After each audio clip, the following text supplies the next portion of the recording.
हकीम साहब, बात करूंगी मैं डायबिटीज़ को लेके, जिसे शुगर भी लोग कहते हैं, जिसकी शुरुआत अगर हो जाए, अगर हम टेस्ट करा लेते हैं और शुगर निकल आती है, तो जब डायबिटीज़ कहा जाता है कि ख़त्म नहीं होती है अगर एक बार किसी व्यक्ति को हो गई है, लेकिन शुरुआती दौर में अगर हम डायबिटीज़ पे हैं तो क्या इसको जड़ से ख़त्म किया जा सकता है? कैसे? देखिए, 2-3 तरह की डायबिटीज़ होती है। हम्म। एक तो प्री डायबिटीज़, हम्म। इसका एक टेस्ट भी होता है हम्म। प्री डायबिटीज़ का। अगर आप कराएं तो आपके गुजरे हुए महीनों का हिसाब आता है कि क्या रहा, आपकी जी। डायबिटीज़ कितनी रही। हम्म। तो अब शायद ये टेस्ट सबको कराते रहना चाहिए प्री डायबिटीज़ का। प्री डायबिटीज़ में अगर पता चल जाए कि डायबिटीज़ होने वाली है तो उसको बड़ी आसानी से रोका जा सकता है।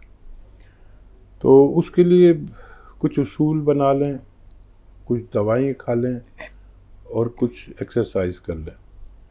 प्री डायबिटीज़ में मैंने पाया कि जिन लोगों को प्री डायबिटीज़ पता चल गई कि डायबिटीज़ होने वाली है, उनको कभी नहीं होती अगर वो कुछ उसूल बना लें।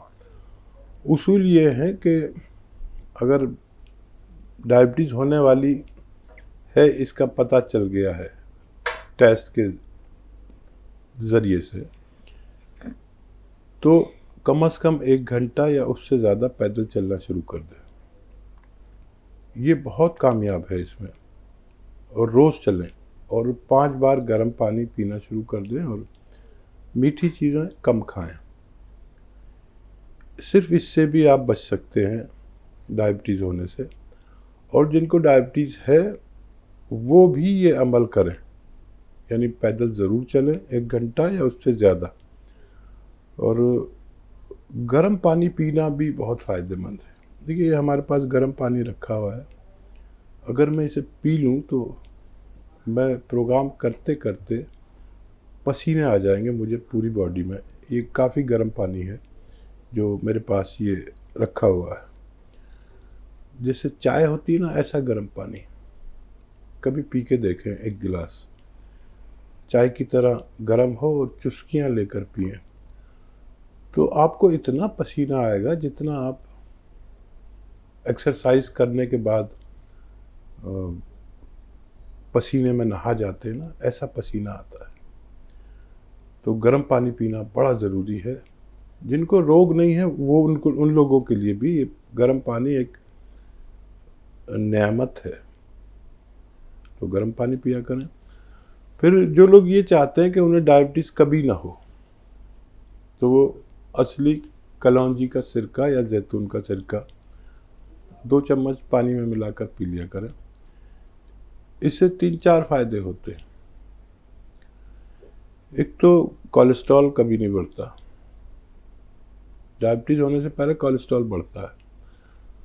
अच्छा, कोलेस्ट्रॉल नहीं बढ़ता तो बीपी कभी नहीं बढ़ता, और कोलेस्ट्रॉल नहीं बढ़ता तो हार्ट ब्लॉकेज कभी नहीं होता, हार्ट ब्लॉकेज कभी नहीं होता तो ब्रेन हेमरेज कभी नहीं होता।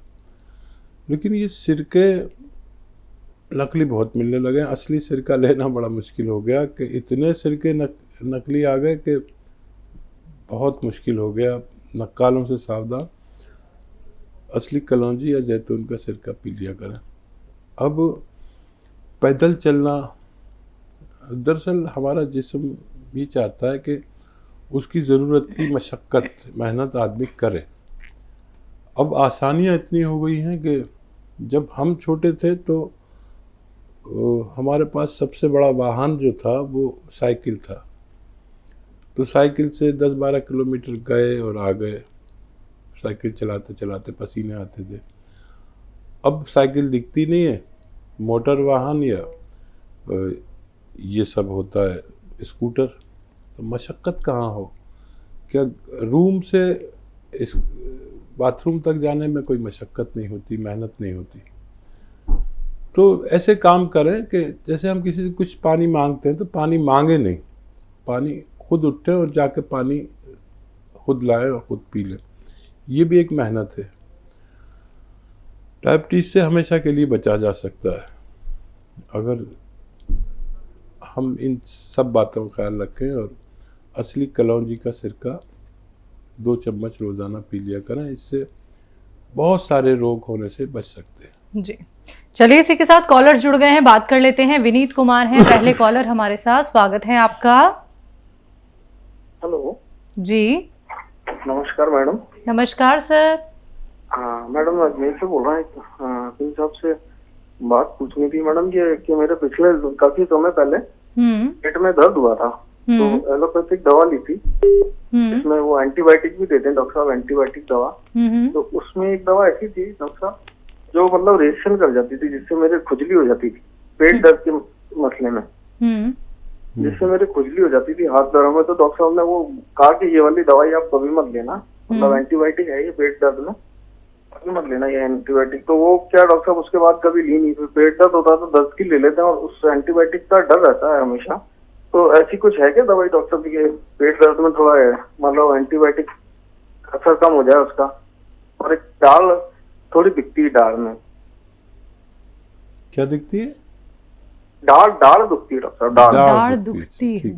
जी और देखिए, हर प्राणी पर, हर शख्स पर कोई ना कोई ग़िज़ा या कोई ना कोई दवा नुकसान देती है।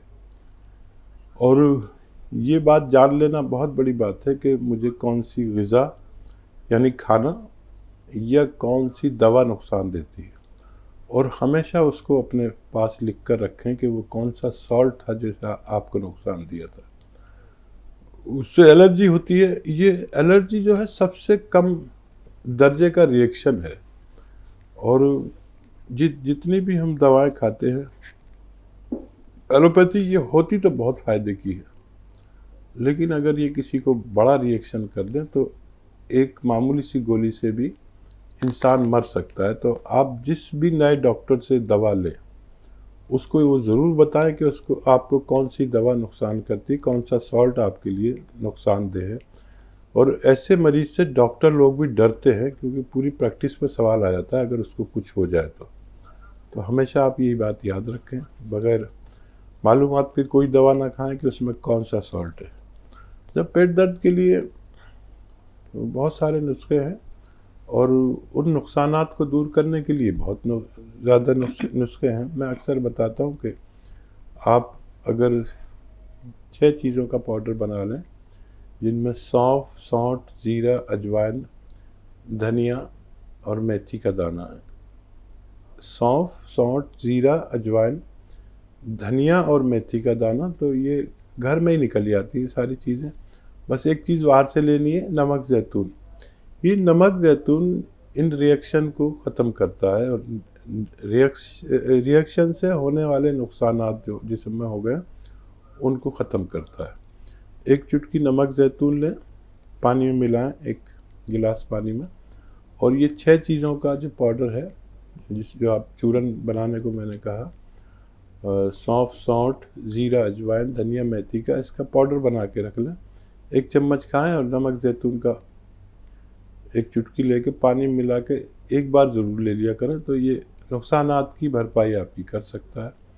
और दाढ़ में दर्द के लिए ये जो आपके किचन में खाने का सोडा होता है, सोडा खाने का, या बेकिंग पाउडर या मीठा सोडा भी कहते हैं, आप नहीं तो आपके घर में किसी से पूछ लीजिए, वो 2 चुटकी ऐसे लेके हथेली पे रख के और अपने सब दांतों में, ख़ासतौर पर उस दाढ़ में जहाँ दर्द होता है, ऐसे मालिश करते रहिए, और फिर उसको थूक दें। थोड़ी देर बाद थोड़ी देर मुंह में रख के फिर थूक दें, और कुल्ला ना करें। ऐसा रोज़ 1 बार किया करें। ये दांतों के लिए अच्छा मंजन कह सकते हैं इसे। मैं खुद अपने दांत इससे मांजता हूँ, तो ये बहुत साफ दांत कर देता है, और पायरिया से जरा कीटाणु को मारता है, और दर्द को दूर करता है। तो ये 1 बार कर लिया करें, इससे दांत भी आपके साफ हो जाएंगे और दाढ़ का दर्द भी अच्छा होना मुमकिन है। जी, नागपुर से हैं अश्विनी जी, स्वागत है आपका। नमस्कार जी मैम। दोनों को आपको नमस्कार। और मैं अभी स्वागत है। सिया गोंद बुलवाया था 8 दिन पहले, है ना, और मैंने लेना शुरू कर दिया गुरुवार के दिन, पर मेरे को 50% आराम हो गया है। अक्टूबर में मेरा पैर दर्द हुआ था, घुटना, तो काफी आराम लगा। मैं फटाफट सीढ़ियाँ, लिफ्ट से नहीं जाती, सीढ़ियाँ उतर के जाती हूँ। तो मैंने काफी फायदा है। मैं हकीम जी को कहना चाहती हूँ, ये सब धन्यवाद देना चाहती हूँ, है ना। जी, जब पूरा हो जाएगा तो आपको फिर से कॉल करूंगी। और मेरा एक सवाल है जी। कि मेरी मम्मी है 94 साल की, अच्छा। है ना, तो उनको सियागोन की गोली बना के देना चाहिए क्या? उनकी कमर बिल्कुल झुकी है पर बाकी स्वस्थ है ना। ठीक है जी। बहुत खुश नसीब होते हैं वो लोग जिनकी 90+ माँ जिंदा हो और आपसे राजी हो। वो लोग बहुत खुशकिस्मत होते हैं। वाकई आप बहुत खुशकिस्मत हैं और उन्हें गोली बनाकर दे सकते हैं। और उनको कुछ ना कुछ फ़ायदा ज़रूर होना चाहिए। और ऐसे ही अपनी माँ का ख्याल रखने वाले ही भगवान के बहुत पसंदीदा लोग होते हैं। अच्छा देखिए, भगवान का ये भी मुझ पर भी एहसान और आप पर भी कि उसने आपको फ़ायदा दिया। तो ये जब आपको पूरा फ़ायदा हो जाए तो भगवान को खुश करने के लिए भी हमें कुछ करना पड़ता है। भगवान राज़ी होता है लोगों की खिदमत करने से, सेवा करने से। जिस नुस्खे से भी किसी को भी मेरे मशवरे से फ़ायदा हो जाए, भगवान दे दे, तो वो नुस्खा अपने तक ना रोके, इससे आगे बढ़ा दे। सिर्फ मम्मी तक नहीं, और भी रिश्तेदार, और भी दोस्त, और भी मोहल्ले में और रिश्तेदारी में सैकड़ों लोग होते हैं। हर आदमी के हलके में बहुत सारे लोग होते हैं और हर घर में एक ऐसा मरीज़ है जो तकलीफ़ में है बहुत ज़्यादा। अगर आपको मेरे नुस्खे से फ़ायदा होता है तो उन तक वो नुस्खा पहुंचा दीजिए। भगवान भी बहुत खुश हो जाएगा और हम भी बहुत खुश हो जाएंगे। बहुत धन्यवाद इस बात का कि आपने हमें बताया कि आपको भगवान ने फ़ायदा दिया। आपके फीडबैक से हमारी बड़ी हौसला अफजाई होती है और हमें लगता है कि हम कुछ सेवा का काम कर रहे हैं। हमारे साथ योगदान करें, हमसे जुड़े रहें, हमारे लिए दुआ करें कि हम इससे ज़्यादा सेवा कर सकें। बिल्कुल। महाराष्ट्र से हैं मीना जी, स्वागत है आपका। हाँ जी मैम। हाँ, मैंने दवाई मंगाई है। कौन सी? गोल है। ठीक है। गोल मिला है। और वो क्या बोलते हैं आपसे, हम डॉक्टर साहब ने उनकी 3 जड़ी बूटियां बताई थी। ठीक है। हाँ, और मेरे को ना पूरे गर्दन में दर्द रहता है और घुटनों में, वो पूरे हाथ के, राइट हाथ के पूरे हाथ में दर्द आ गया है। हाथ ऐसे भी नहीं होता है। इस्तेमाल किया मैम आपने गौनसिया? अभी पहले बार गए साल करा था, 100 ग्राम मंगाया था, तो उससे थोड़ा बहुत आराम हुआ मेरे को 30%। तो फिर मैंने फिर से मंगाया है। और ठीक तो लेना चलेगा क्या? ठीक है मैम जी। हाँ, शायद पिछले साल आपने अधूरा इलाज करके छोड़ दिया। पूरा फ़ायदा होने तक इसे इस्तेमाल करें। अब इसे दोबारा से शुरू करें और जब तक पूरा फ़ायदा ना हो इसे इस्तेमाल आप करिए। गौनसिया अगर अकेला ले रहे हैं तो आधा ग्राम की खुराक है इसकी, और अगर 3 जड़ी बूटियों के साथ ले रहे हैं तो 2 ग्राम तक आप इसे इस्तेमाल कर सकें एक वक्त में, और 2 वक्त इसे खाएं। खाने के बाद खाना बेहतर है। और गौन मोरिंगा 1 ग्राम रोज़ाना खाते हैं, दूध पानी या नारियल पानी के साथ। आप इसे इस्तेमाल करें। मुझे उम्मीद है भगवान से कि आपको वो दोबारा से फ़ायदा दे सकता है।